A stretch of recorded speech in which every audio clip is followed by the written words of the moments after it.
A ideia de derrubar o regime de Fidel Castro surgiu no começo dos anos 60 e emergiu dentro da CIA, que tinha por objetivo eliminar Castro e liquidar o regime comunista em Cuba. Em 17 de março de 1960, a CIA apresentou seus planos de derrubar Castro, conhecido como Operação 40, para o Conselho de Segurança Nacional, onde recebeu o apoio do presidente Eisenhower. A operação foi aprovada pelo presidente Eisenhower em março de 1960.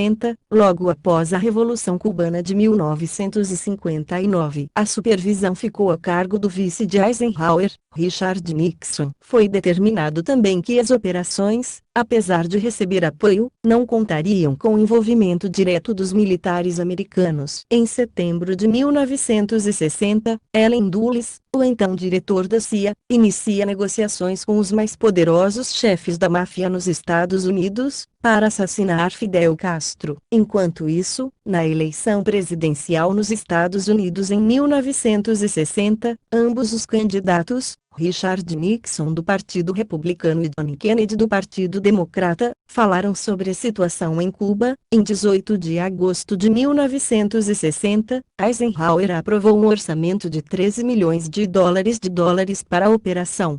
Então planos para uma ação anfíbia de maior escala começaram a ser planejadas, que deveriam ter, no mínimo, 1.500 homens. Em 18 de novembro de 1960, Allen Dulles, diretor da CIA, e Richard Bissell, vice-diretor de planejamento, começaram a informar o então presidente eleito John Kennedy sobre os planos. Em 29 de novembro de 1960, o presidente Eisenhower se encontrou com os chefes da CIA e com os secretários dos departamentos de Defesa, Estado e do Tesouro para discutir a aprovação da operação. Contudo, caberia ao seu sucessor, John Kennedy, decidir de fato se a missão seria lançada ou não. A CIA passou a recrutar cubanos anti-Castro que estavam vivendo nos Estados Unidos, para formar um governo no exílio entre os exilados, que seria de fato controlado pela Agência de Inteligência Americana. Em 28 de janeiro de 1961, agora no cargo, o presidente Kennedy foi informado sobre o plano de invasão a Cuba planejado pela CIA. Kennedy, que tinha algumas reservas com o plano, autorizou a continuação das preparações e pediu para ser informado pontualmente de cada desenvolvimento. Em 4 de abril, Kennedy aprovou o plano de invasão à Baía dos Porcos. Após o fracasso da Baía dos Porcos em abril de 1961 embaraçou gravemente o governo. Kennedy solidificou o papel de Castro como herói nacional e ampliou a divisão política entre os dois países.